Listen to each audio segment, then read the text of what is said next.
Howdy people, Skander Loud here, back with more hacking news, the jaw-dropping stories for today. First up, North Korean hackers are targeting Internet Explorer. Yes, you heard that right. Despite IE being officially retired, its engine still lurks in many applications.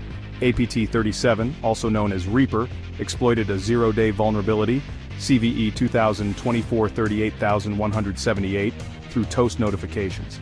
These are those little pop-up ads you see on older systems. By compromising a South Korean ad agency, they injected malicious code into ads, delivering Rockrat malware straight to your PC. The scary part? It's a zero-click exploit, requiring no user interaction. So always keep your software updated. Next, let's talk about LocateX, a government surveillance tool. This tool tracks mobile devices using advertising identifiers. It's like Google Maps for your phone's location history. Concerns? Oh, plenty. It can reveal your nightly location, potentially showing where you live.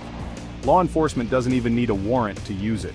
While its data can't be directly used in court, it could still lead to investigations through parallel construction.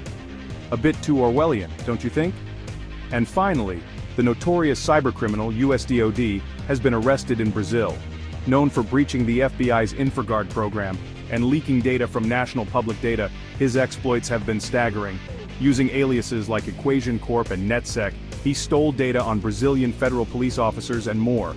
Thanks to CrowdStrike's efforts, he was doxxed and subsequently arrested. Now he faces potential extradition to the US or charges in Brazil. Let's see how this one unfolds. To wrap it up, remember to keep your software updated, be cautious with app permissions, and stay informed about your online privacy. Thanks for watching. Hit that like button, subscribe for more, and I'll see you in the next video. Stay safe out there.